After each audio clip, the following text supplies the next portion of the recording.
Shalom saudara-saudara yang terkasih di dalam Tuhan Yesus. Puji syukur pada hari ini kita bersama-sama lagi di dalam mempelajari, merenungkan firman Tuhan. Pada saat ini mari kita berdoa. Bapa di surga, Tuhan yang baik, Tuhan yang mengasihi, dan Tuhan yang melindungi. Pada waktu ini Tuhan, kami datang ke hadirat-Mu, berkati kami, berikan kami akal pikiran yang baik agar kami dapat mengerti firman Tuhan dengan lebih jelas lagi. Terima kasih, dalam nama Yesus kami sudah berdoa. Amin. Saudara-saudara yang terkasih dalam Tuhan Yesus, judul firman Tuhan kita pada saat ini adalah menjadi segala-galanya kepada semua ikan. Menjadi segala-galanya kepada semua ikan. Satu firman yang begitu baik kepada kita. Dalam 1 Korintus 9 ayat 22 dan 23 berkata seperti ini. Bagi orang-orang yang lemah, aku menjadi seperti orang yang lemah, supaya aku dapat menyelamatkan mereka yang lemah. Nah, bagi semua orang, aku telah menjadi segala-galanya, supaya aku sedapat mungkin memenangkan beberapa orang dari antara mereka. Segala sesuatu ini aku lakukan karena Injil, supaya aku mendapat bagian di dalamnya. Paulus merupakan salah seorang daripada penjala jiwa yang paling hebat yang pernah ada. Jika kita membaca kisah daripada Paulus, dia dapat memenangkan sangat banyak jiwa-jiwa yang ada. Sehingga ramai orang yang mengerti tentang Tuhan. Sehingga ramai orang yang menerima Yesus dalam hidup mereka. Paulus dia adalah pakar penjala. Dia benar-benar tahu bagaimana untuk menangkap ikan. Paulus paham bahwa untuk menangkap ikan, pemancing atau penjala ikan seringkali harus menyesuaikan diri dengan ikan itu dan bukan sebaliknya. Ini berarti saudara-saudara, Paulus berusaha memahami setiap ikan yang dia temui. Karena dia seorang penjala, dia seorang pemancing yang hebat, maka dia harus mempelajari sikap, tabiat, semua yang dia akan tangkap melalui pancing dan jalannya itu. Jadi apa yang dia lakukan pada saat dia pergi untuk mencari adalah dia mencoba memahami. Paulus paham bahwa pelbagai kaedah perlu dicoba untuk menangkap ikan-ikan yang berbeza. Inilah yang Paulus lakukan. Dia coba untuk memahami setiap tingkah laku pihak berkuasa yang telah tinggal dalam selama hidup mereka di Yerusalem tidak dapat memahami keadaan Paulus. Mereka sangat merasakan hanya ada satu cara untuk menangkap ikan. Jika ikan itu tidak tertarik pada kaedah sempit mereka maka terpulanglah kepada ikan itu untuk menyesuaikan diri. Berbeza dengan cara Paulus.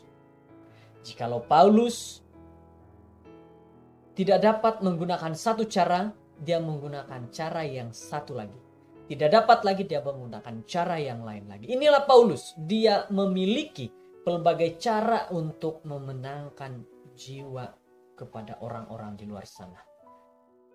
Semua ini dia peroleh karena Tuhan menyertai dia. Bagi kita para penginjil, bagi kita yang melayani kepada umat-umat Tuhan, apa cara kita agar mereka umat-umat Tuhan juga menarik ataupun tertarik kepada dengan firman Tuhan. Walaupun kita jangan pernah mengkompromi prinsip, namun terdapat banyak flexibility dalam bagaimana seorang harus mendekati orang lain.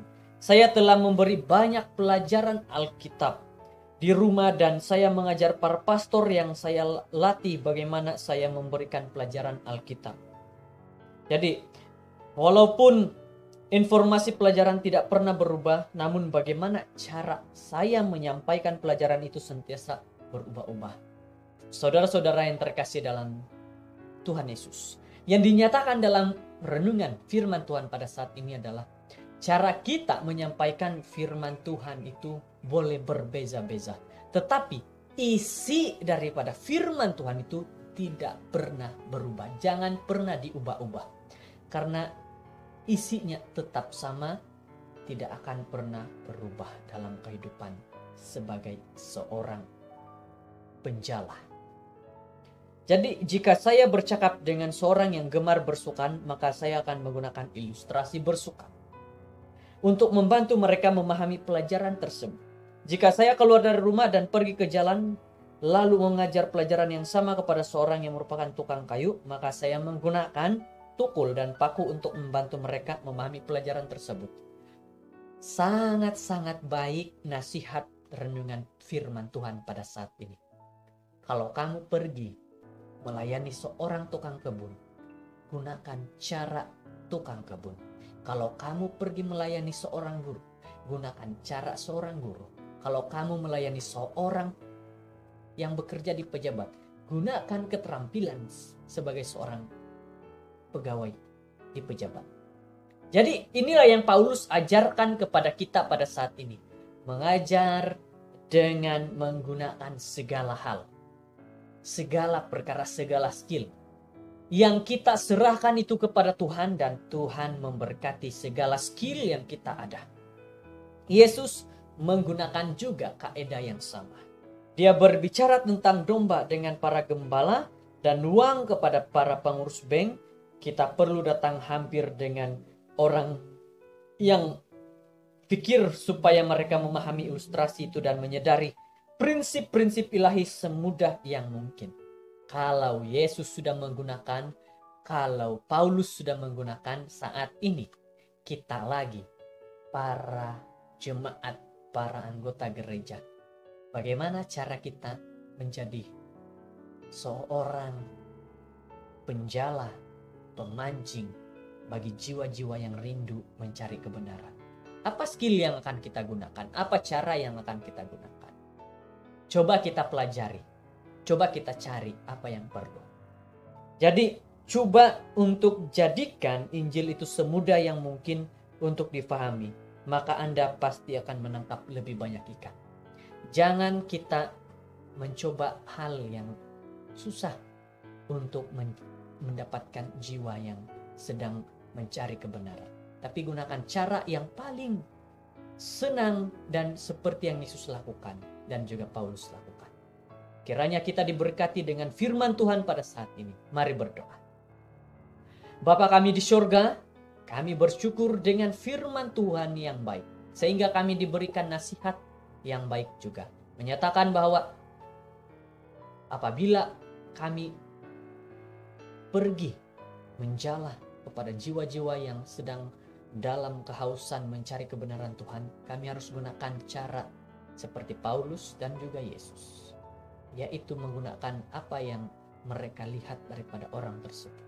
Terima kasih Tuhan, nasihat dorongan yang baik saat ini. Inilah doa kami dalam nama Yesus. Kami sudah berdoa berserah. Amin.